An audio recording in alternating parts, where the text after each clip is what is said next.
ولقد جاءت رسلنا إبراهيم بالبشرى قالوا سلاما قال سلام فما لبث أن جاء بعجل حنيذ فلما رأى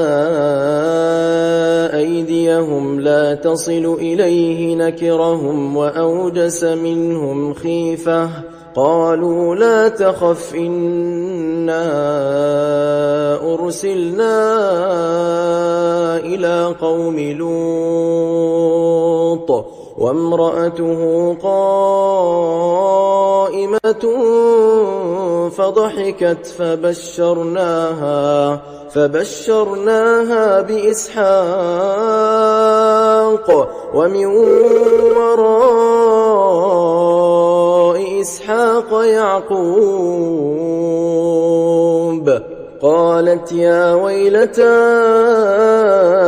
أألد وأنا عجوز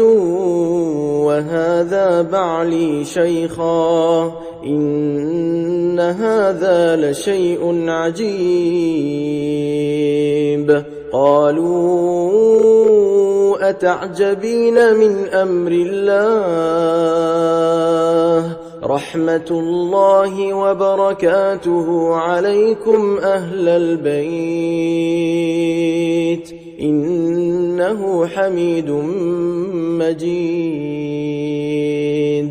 فلما ذهب عن إبراهيم الروع وجاءته البشرى يجادلنا في قوم لوط إن إبراهيم لحليم أواه منيب يا إبراهيم أعرض عن هذا إنه قد جاء أمر ربك وإنهم آتيهم عذاب غير مردود ولما جاءت رسلنا لوطا سيء بهم وضاق بهم ذرعا وقال هذا يوم عصيب وجاءه قومه يهرعون إليه ومن قبل كانوا يعملون السيئات قال يا قوم هؤلاء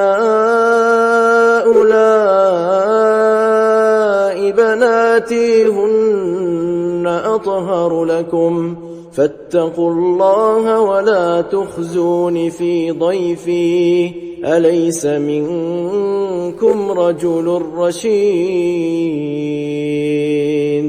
قالوا لقد علمت ما لنا في بناتك من حق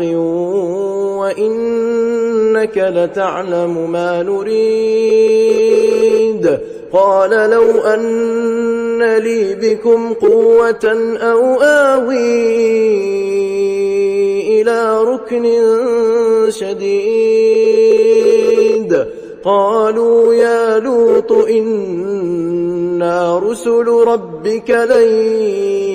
يصلوا إليك فأسر بأهلك بقطع من الليل ولا يلتفت منكم أحد إلا امرأتك إنه مصيبها ما أصابهم إن موعدهم الصبح أليس الصبح بقريب فلما جاء أمرنا جعلنا عاليها سافلها وأمطرنا عليها حجارة من سجيل